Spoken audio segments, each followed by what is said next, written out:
नमस्कार दोस्तों। आज की इस वीडियो में मैं आपको मेरी सक्सेस स्टोरी बताऊंगा कि कैसे मैं रेजिस्टेंस से अलाइनमेंट में आया। और ये मेरी पुरानी स्टोरी नहीं है, ये अभी हाल फिलहाल की स्टोरी है। मतलब अभी मैं जब वीडियो बना रहा हूँ तो आज की डेट है 24 फरवरी 2023 और ये वीडियो पोस्ट होगी 25 तारीख को, यानी इसके अगले दिन। तो अभी थोड़ी देरी पहले ही मैंने एक पोस्ट की थी मेरे कम्युनिटी टैब पर, जो कि मैं आपको स्क्रीन पर भी दिखा दूंगा। और इस पोस्ट को करते वक्त मैं बहुत ज़्यादा रेजिस्टेंस फील कर रहा था, लेकिन 2-3 घंटों के अंदर ही मैंने काफ़ी ज़्यादा अलाइनमेंट को अचीव कर लिया फिर से।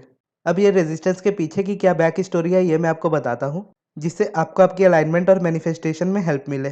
तो जैसा कि आपको पता है, रिसेंटली ही मेरे सब्सक्राइबर्स बहुत ज़्यादा तेज़ी से बढ़े हैं और यूट्यूब पर मैं जब से वीडियोज़ बना रहा हूँ तभी से लेकर आज तक मैं हर किसी के कमेंट्स के रिप्लाई करता आया हूँ, साथ ही मैं हर किसी के डीएम और ईमेल्स भी देखता हूँ। तो ये एक तरह से मेरी डेली हैबिट है। लेकिन जब सब्सक्राइबर्स इतनी तेज़ी से बढ़े तो कमेंट्स, डीएम और ईमेल्स भी बहुत ज़्यादा बढ़े। और क्योंकि मैं हर किसी के लिए टाइम निकालता हूँ तो मैं इसके लिए भी टाइम निकालता हूँ, और साथ ही सब्लिमिनल और पर्सनल सेशंस के ऑर्डर। और रिसेंटली ही मैंने आपको बताया कि मैंने जिम भी ज्वाइन किया था और जिम की टाइमिंग को लेकर बहुत ज़्यादा रेजिस्टेंस मेरी लाइफ में आ रहा था। सबसे ज़्यादा अगर मैं बोलूँ तो जिम की टाइमिंग को लेकर ही आ रहा था, क्योंकि जिम मेरा होता है शाम में 6:30 बजे और जो मुझे ट्रेन करते हैं जिम में वो मेरे ऑफिस के आईटी थे, यानी जिस ऑफिस में पहले मैं काम करता था वो वहाँ पर मेरे सीनियर थे। तो वो मुझे ट्रेन करते हैं और उनके साथ ही मैं जिम जाता हूँ। और जब मैं घर से निकलता हूँ तो मैं 6 बजे के आसपास निकल जाता हूँ। और जब मैं 6 बजे से पहले निकल जाता हूँ तो पर्सनल सेशंस को मैं 4 बजे तक कंप्लीट कर लेता हूँ, ताकि उसके बाद मैं रेस्ट कर सकूँ, क्योंकि जिम में मुझे वर्कआउट करना है। अब उसके बाद जब मैं जिम जाता हूँ तो मेरे सर की छुट्टी होती है 6:30 बजे, और उस ऑफिस में मैं ऑलरेडी काम कर चुका हूँ तो मुझे पता है कि वहाँ पर टाइमिंग किस तरह से होती है। तो 6:30 बजे छुट्टी तो होती है, लेकिन ज़रूरी नहीं है, तो कभी-कभी वो 7 भी बज सकते हैं, सवा 7 भी बज सकते हैं। तो जब मैं 6 बजे निकलता हूँ तो सर को आने में 7 बज जाते हैं और फिर वो आते हैं। तो जब हम जिम जाते हैं तो जिम में काफ़ी ज़्यादा भीड़ होती है उस टाइम पर, तो हमें वर्कआउट करने में 2 घंटे तो कम से कम लग ही जाते हैं। और फिर जब मैं वहाँ से निकलता हूँ तो उनको छोड़कर आने के बाद मुझे घर आते-आते 10 तो बज ही जाते हैं। फिर घर आके फ्रेश होने में मुझे 10:30 हो जाते हैं और फिर मैं खाना खाकर अपने कमेंट्स और मैसेजेस के रिप्लाई करने लगता हूँ, और जिनसे भी बात करनी होती है मैसेजेस में सबसे बात कर लेता हूँ। और फिर उसके साथ ही मैं ऑर्डर्स ले लेता हूँ सब्लिमिनल के और सेशंस के। और फिर नेक्स्ट डे जब मैं उठता हूँ तो उन सब्लिमिनल को भी बनाता हूँ। सुबह में मेरा मेडिटेशन भी रहता है या पॉजिटिव एस्पेक्ट भी लिखने होते हैं, और फिर वीडियोस भी बनाता हूँ। तो उसके बाद रात को लेट सोना और सुबह जल्दी उठना और जिम में बहुत ज़्यादा वर्कआउट करना। अब इसकी वजह से मुझे हर समय नींद आने लगी और मैं सो नहीं पा रहा था काफ़ी टाइम से। और उसके बाद सबसे बड़ी रेजिस्टेंस, जब मेरा चैनल मोनेटाइज हुआ था, तो चैनल मोनेटाइज होने पर जब आपके $10 हो जाते हैं आपके अकाउंट में, यानी गूगल एडसेंस के अकाउंट में, तो आपको एक पिन वेरीफाई करने के लिए भेजा जाता है, जिससे आपका एड्रेस वेरीफाई होता है और उसके बाद गूगल आपको पेमेंट भेजता है आपके यूट्यूब की। तो मेरा चैनल मोनेटाइज हुआ था नवंबर में और पेमेंट आपकी रिलीज़ हो जाती है $100 में, जो कि मेरे कंप्लीट हो चुके थे, पर मेरी पेमेंट नहीं आई थी क्योंकि मेरा एड्रेस वेरीफाई नहीं हुआ था। और अगर मैं देखूँ मेरी लाइफ में तो मैं सबसे ज़्यादा कंसिस्टेंट यूट्यूब पर ही हूँ, यानी यूट्यूब को मैं पर्सनल सेशन और सब्लिमिनल से भी ज़्यादा प्रायोरिटी देता हूँ, क्योंकि यूट्यूब से ही मुझे सब कुछ मिला है और मेरी रेजिस्टेंस का मुझे पता था। और मुझे फॉरेन करेंसीज़ के बारे में भी उतना नहीं पता है और बैंकिंग के बारे में भी ज़्यादा मुझे नहीं पता है कि फ़ॉरेन से मनी रिसीव करने के क्या मेथड्स होते हैं, मुझे क्या-क्या चीज़ें उसके लिए करनी है, कौन से फॉर्म्स भरने हैं। तो गूगल में एक फॉर्म होता है यूएस टैक्स का, तो वो फॉर्म मैंने नहीं भरा था, जिसकी वजह से मेरा एड्रेस वेरीफाई नहीं हो रहा था और पेमेंट नहीं आ रही थी। और फिर उसके बाद जब मैंने वो फॉर्म भर दिया, तो उसके बाद यूट्यूब कहता है कि 2 से 3 हफ्तों में आपके पास वो चीज़ आ जाती है। और जैसा कि मैं हमेशा कहता हूँ कि आपको कभी भी टाइम लिमिट नहीं लगानी चाहिए, और यहाँ पर पहले से ही टाइम लिमिट लगी हुई थी कि 2 से 3 हफ्तों में आएगा। अब मेरा रोज़ उसी पर ध्यान जाता था कि नहीं आया, नहीं आया, और मैं समझता था कि मेरी ये रेजिस्टेंस उसको और ज़्यादा दूर कर रही है मुझसे। पर किसी न किसी तरीके से मैं अपना फ़ोकस शिफ्ट कर लेता था थोड़ी देर के लिए उस चीज़ से। पर जैसा मैंने कहा कि मेरे सब्लिमिनल और सेशन से भी ज़्यादा प्रायोरिटी है मेरा यूट्यूब, और मैं जब भी यूट्यूब का ऐप खोलता हूँ कमेंट्स का रिप्लाई करने के लिए, तो पेमेंट मुझे ऊपर शो हो रही होती है, लेकिन मेरे पास होती नहीं है। तो उस चीज़ को देखकर मुझे बार-बार उसमें रेजिस्टेंस आता है और मैं हर एक कमेंट के रिप्लाई करता हूँ, तो जब भी मैं ओपन करता हूँ यूट्यूब मुझे हर बार वो दिखाई देता है और ना चाहते हुए भी मेरा ध्यान उस चीज़ पर जाता है। अब सबसे पहले मैं आपको बताता हूँ इस रेजिस्टेंस को मैंने कैसे क्लियर किया और ये चीज़ कैसे मेरी लाइफ में मैनिफेस्ट हुई। और ये रेजिस्टेंस पिछले 1 हफ्ते से 10 दिनों के बीच में मैं काफ़ी ज़्यादा फ़ील कर रहा हूँ। और ये रेजिस्टेंस रिलीज़ हुई मेरी 23 तारीख को, यानी कल वाले दिन। अब क्योंकि मुझे पता था मुझे रेस्ट की ज़रूरत है, मुझे थोड़ा एन्जॉय करने की ज़रूरत है अपनी लाइफ़ में, यानी एक छुट्टी की ज़रूरत है। तो मुझे बहुत ज़्यादा स्ट्रॉन्ग इम्पल्स फ़ील हो रही थी शहज़ादा मूवी देखने की, जो कि कार्तिक आर्यन की है, और ये चीज़ मुझे 2-3 दिन से काफ़ी ज़्यादा फ़ील हो रही थी, लेकिन कल बहुत ज़्यादा हुई। और फिर मैंने फ़िल्म देखने का सोचा और उसके बाद अपनी मूवी की टिकट कराई और छुट्टी लेकर मैं उस दिन चला गया देखने। और जब मैं मूवी देख रहा था तो इंटरवल हुआ नहीं था और मैं काफ़ी ज़्यादा एंजॉय कर रहा था मूवी को। तो उस वक्त मेरे मोबाइल में एक नोटिफिकेशन आया जिसमें ये मैसेज था मेरे बैंक की तरफ से कि आपकी फॉरेन करेंसी के इतने पैसे कटे हैं। तो पहले मैंने सोचा कि ये कौन से पैसे कटे हैं, फॉरेन करेंसी दिखा रही है। और उसके बाद $111 दिखा रहे थे, यानी $111 दिखा रहे थे। फिर मुझे समझ आया कि ये मेरे यूट्यूब की पेमेंट है और वो यूट्यूब की पेमेंट मेरे पास आ गई। और मुझे बहुत ज़्यादा खुशी हुई कि मेरी ये रेजिस्टेंस क्लियर हो गई। इसीलिए मुझे यूनिवर्स ने इम्पल्स दी थी कि इस मूवी को आकर के देखो, क्योंकि वैसे हमारा कोई प्लान नहीं था शहजादा देखने का, क्योंकि ये अल्लू अर्जुन मूवी अला वैकुंठपुरमुलु की रीमेक है और हमने वो मूवी ऑलरेडी देखी हुई है। तो जब मैंने मेरे फ्रेंड से भी पूछा कि तुम चलोगे क्या, तो उसने बोला कि नहीं। फिर मैं मूवी देखने अकेला ही चला गया था, यानी जब मुझे ये मैसेज आया जब मैं हॉल में था, तब मैं अकेला ही था। और उस वक्त जब ये पेमेंट मेरे पास आई, तब मुझे अब्राहम की एक बात याद आई, जो वो अलाइनमेंट के बारे में कहती है कि अलाइनमेंट में जब हम होते हैं तो रेजिस्टेंस नहीं होती, और रेजिस्टेंस में जब हम होते हैं तो अलाइनमेंट में नहीं हम होते। और अलाइनमेंट में आने का सबसे आसान रास्ता है कि आप अपनी लाइफ में चिल करो, थोड़ा अपनी लाइफ को एंजॉय करने की कोशिश करो। और वही चीज़ मैं कर रहा था मूवी देख के। और क्योंकि मैं मूवी एंजॉय कर रहा था, तो मेरी रेजिस्टेंस नहीं थी इस बात की। और मैं ये नहीं सोच रहा था कि मेरे यूट्यूब की पेमेंट कब आएगी। तो उस वक्त क्योंकि मैं अलाइनमेंट में था, तो यूनिवर्स को वो एकदम सही रास्ता दिखा मेरी मैनिफेस्टेशन को पूरा करने का। तो उस वक्त यूनिवर्स ने उसे पूरा कर दिया। और जैसा कि मैंने मेरी वीडियोस में भी काफ़ी बार बताया है कि मैनिफेस्टेशन तब होती है जब आपको बिल्कुल भी एक्सपेक्टेशन नहीं होती। तो उस वक्त मैं मूवी देख रहा था, मुझे बिल्कुल भी एक्सपेक्टेशन नहीं थी कि मेरे पैसे आ जाएंगे, मेरी पेमेंट मेरे पास। लेकिन वो रेजिस्टेंस खत्म हुई तो तुरंत से वो मैनिफेस्टेशन मेरी पूरी हो गई। और परसों के दिन की अगर मैं बात कहूँ तो, यानी 22 तारीख की, तो 22 तारीख को मुझे वीडियो अपलोड करनी थी। क्योंकि वीडियोस मैं अल्टरनेट डेज में डालता हूँ अपने चैनल पर, यानी आज अगर मैं वीडियो डालता हूँ तो कल मैं छुट्टी लेता हूँ, फिर नेक्स्ट डे डालता हूँ उसकी। तो लास्ट वीडियो मैंने डाली थी 19 फरवरी को, उसके बाद 20 तारीख को मेरी छुट्टी थी वीडियो से, और 21 तारीख को वीडियो डालनी थी। तो 21 तारीख को भी मुझे काफ़ी ज़्यादा रेजिस्टेंस फील हो रही थी, तो उस दिन भी मैंने छुट्टी ले ली, यानी 20 और 21 दोनों दिन वीडियो नहीं डाली। तो मैंने सोचा मैं नेक्स्ट डे डाल दूंगा 22 तारीख को। अब जब मैं 22 तारीख को सुबह उठा वीडियो डालने के लिए, तो देखा मेरा नेट ही काम नहीं कर रहा है। और मुझे सब्लिमिनल भी बनाने हैं, वीडियो भी अपलोड करनी है, सेशंस भी हैं मेरे कुछ। तो मुझे इस बात का काफ़ी ज़्यादा गुस्सा आया उस वक्त, क्योंकि 2 दिन का गैप हो चुका था, आज तीसरा गैप हो जाने वाला था, और वो गैप भी हो गया। फिर मुझे एक पुरानी चीज़ याद आई मेरी, जब मैंने सब्लिमिनल बनाने शुरू किए थे उस वक्त था नवंबर का टाइम, और उसी वक्त मैंने एक नई सिम ली थी, और उसके कुछ दिनों बाद ही मेरे फ्रेंड ने भी एक सिम ली थी। तो जिनसे उसने सिम ली थी, उन्होंने कहा था कि आप मेरा नंबर ले लीजिए, अगर आपको कभी वाईफाई की भी ज़रूरत हो तो आप मुझे कॉल कीजिएगा। तो हमने उसे कहा था कि हम जनवरी या फरवरी तक वाईफाई लगवाना चाहते हैं, तो आप अपना नंबर दे दीजिए, हम आपको कॉल कर लेंगे। और जैसा कि मैं कहता हूँ कि टाइम लिमिट कभी नहीं लगानी चाहिए, तो इससे पहले तक मेरा काम हमेशा अच्छे से चल रहा था मेरे मोबाइल के नेटवर्क से। और उसके बाद मेरा डेट पर ध्यान गया तो फरवरी, और फरवरी खत्म होने वाला था, और मैं सोच रहा था कि मैं मार्च में थोड़ा छुट्टी मनाने कहीं जाऊँगा, और उसके बाद अप्रैल में आके वाईफाई लगवा लूँगा। लेकिन क्योंकि मैंने टाइम लिमिट दे दी थी कि मुझे जनवरी या फरवरी तक वाईफाई लगवा लेना है, तो यूनिवर्स को उस चीज़ को मेरी लाइफ में मैनिफेस्ट करना था। तो यूनिवर्स ने मुझे कॉन्ट्रास्ट दिया, और फरवरी खत्म होने से पहले मुझे ये डिसाइड करा दिया कि अब तुम्हें वाईफाई की ज़रूरत है। तो फिर मैंने वाईफाई वाले को उस दिन कॉल किया, और उस दिन पूरे दिन मैं काम नहीं कर पाया, और क्योंकि नेट नहीं चल रहा था तो मैं इंस्टाग्राम पे उतने अच्छे से नहीं खोल पा रहा था। तो मैंने सोचा आज अपने मैसेज सारे क्लियर कर लूँगा, यानी जिनके भी मैसेजेस पेंडिंग है 2-3 दिन से, उनको मैसेज के मैं रिप्लाई कर दूँगा। और फिर जब मैंने इंस्टा ओपन किया तो वो भी ओपन नहीं हो रहा था नेट की वजह से। और फिर उस दिन पूरे दिन मैं वीडियो नहीं बना पाया, और फिर वो शाम को 5 बजे के करीब घर आए और उन्होंने वाईफाई लगवाया, और रात को 8 बजे के पास वो एक्टिवेट हुआ। अब एक्टिवेट होते ही मैंने पहली वीडियो बनाई, और वीडियो बनाकर मैंने रात को ही अपलोड करके नेक्स्ट डे के लिए शेड्यूल कर दी। और जब रात को 8 बजे मेरा वाईफाई एक्टिवेट हुआ था, तो उस वक्त मैं घर पे था नहीं, और घर पे मैं आया 10 सवा 10 के करीब, और वीडियो बनाने लगा, और वीडियो बनाकर मैंने उसको अपलोड कर दिया 1:30 बजे तक। और उस वक्त मुझे एक ही डायलॉग याद आ रहा था बाबूराव का, जो वो हेरा फेरी में कहते हैं, जब तीनों श्याम, बाबूराव और राजू साइकिल पर हेलमेट पहन के देवी प्रसाद की पोती को बचाने जा रहे होते हैं, और रास्ते में उनको पुलिस की गोलियां पड़ती हैं, तो वहां से वो भाग आते हैं और अगले दिन जाने की प्लानिंग बना रहे होते हैं। तो बाबूराव के माइंड में सीधी ये बात होती है कि उससे बिना हेमलेट के नहीं जाना है, क्योंकि हेमलेट नहीं रहेगी तो पुलिस सीधा सर पे गोली मारेगी। तो वो ये डायलॉग कहते हैं, बिल्कुल रिक्स नहीं लेने का रे बाबा। तो ये सेम चीज़ मेरे माइंड में थी, ये सेम डायलॉग मेरे माइंड में था, और इसको मैं रिपीट भी कर रहा था कि बिल्कुल रिक्स नहीं लेने का रे बाबा, आज रात को वीडियो बना के अपलोड कर दे रही है, कल अपने शेड्यूल हो जाएगी टाइम पर। तो उस रात तक मैं फिर से लेट काम करके सो रहा था, और ये बाबूराव वाली चीज़ भी मैनिफेस्ट होने वाली थी। तो ये काफ़ी ज़्यादा फ़नी स्टोरी है, ये भी मैं आपको बताऊँगा। उससे पहले मैं आपको बता देता हूँ कि इस वक़्त तक मैं अपने जिम का टाइम चेंज कर चुका था, क्योंकि रात के टाइम में सर के टाइमिंग को लेकर मेरी बहुत ज़्यादा रेजिस्टेंस हो रही थी, क्योंकि मैं रेस्ट नहीं कर पा रहा था बिल्कुल भी। तो मैंने सुबह का टाइम कर लिया था कि सुबह मैं जाऊँगा, और सर ने बोला था कि 5:30 तक हम आ जाएँगे, तो उस हिसाब से तुम पहुँच जाना, 6 बजे से 8 बजे तक हम जिम करेंगे, फिर 9:30 बजे मेरी ऑफ़िस है। तो मैंने बोला ठीक है सर, आ जाएँगे।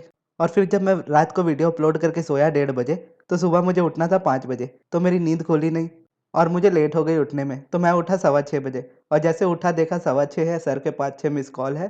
फिर मैंने उनको कॉल किया तो उन्होंने कहा मैं जिम पर हूँ, तुम आ जाओ।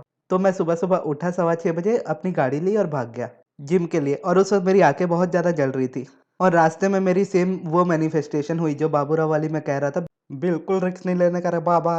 तो जब मैं रास्ते से जा रहा था सुबह-सुबह जिम के लिए, तो पुलिस की कुछ ट्रेनिंग हो रही थी और उसमें से बहुत सारे ऑफिसर्स सिविल ड्रेस में थे, यानी वो रनिंग वाले कपड़े में थे और उन्होंने मैराथन वाले टैग लगाए हुए थे, जिसमें नंबर्स लिखे होते हैं और मैराथन में जैसे भागते हैं, तो वो कुछ ड्रिल कर रहे थे अपनी और बहुत सारे पुलिस वाले वहाँ पर वर्दी पर भी थे और जैसे बाबूराव डरता है कि बिना हेमलेट के जाएँगे तो पुलिस सीधा मारेगी सर पे, तो मैंने भी हेलमेट यानी हेमलेट नहीं पहनी थी।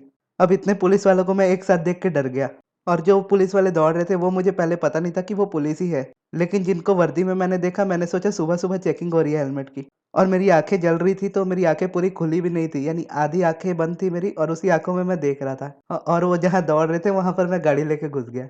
अब जैसे वो हेरा-फेरी वाली सीन आपने देखी होगी, वहाँ पे सब लोग मैराथन में अपनी साइकिल लेके जा रहे होते हैं और श्याम, राजू और बाबूराव के चारों तरफ लोग साइकिल चलाते हुए जा रहे होते हैं और उन्हीं साइकिल्स में एक में राजू बैठ जाता है, एक में श्याम बैठ जाता है और एक में बाबूराव को बैठा देते हैं उठा के और पीछे से पुलिस पीछा कर रही होती है।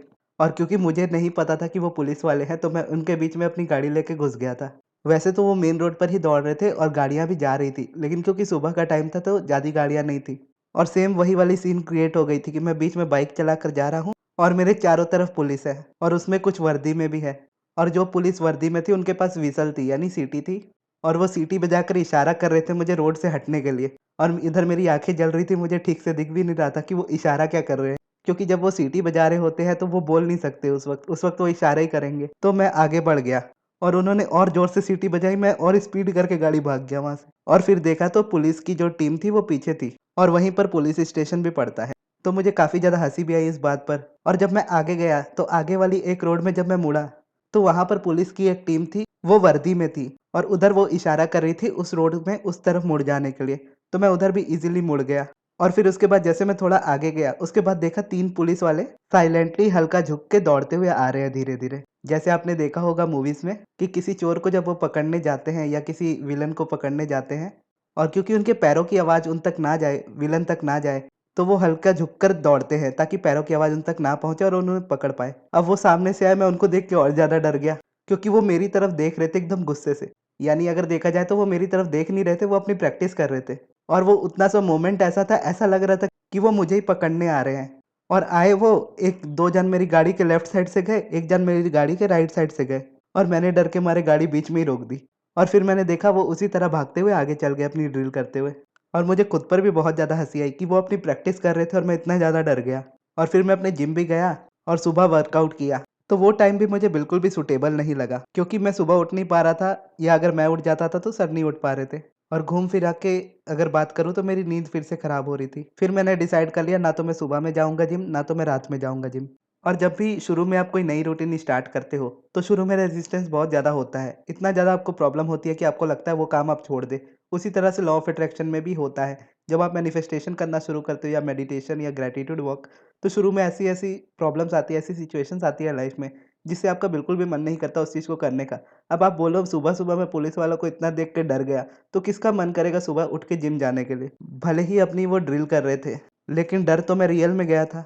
तो फिर मैंने डिसाइड किया कि अब मैं अकेला जाऊँगा, ना सुबह ना रात, जो टाइम मुझे अच्छा लगता है 5:30 में मैं निकलूँगा, 7 बजे तक मैं घर आ जाऊँगा। और फिर मैं आज शाम को जब जिम गया, तो पौने 6 में मैं जिम पहुँचा और वहाँ पर देखा पूरा जिम खाली था, 2 से 3 ही लोग थे बस।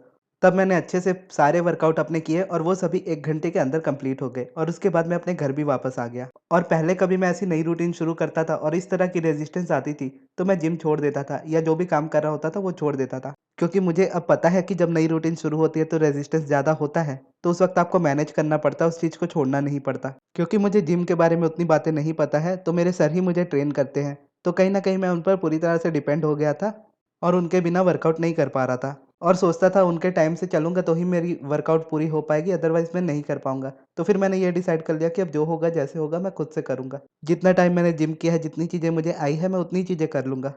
लेकिन अपने टाइम पर कॉम्प्रोमाइज़ नहीं करूँगा। तो फिर उसके बाद मैं गया जिम, जिम से मैं जब वापस आया और लेटा तो देखिए मेरे पास काफ़ी ज़्यादा मैसेजेस थे, डीएम्स थे, कमेंट्स थे।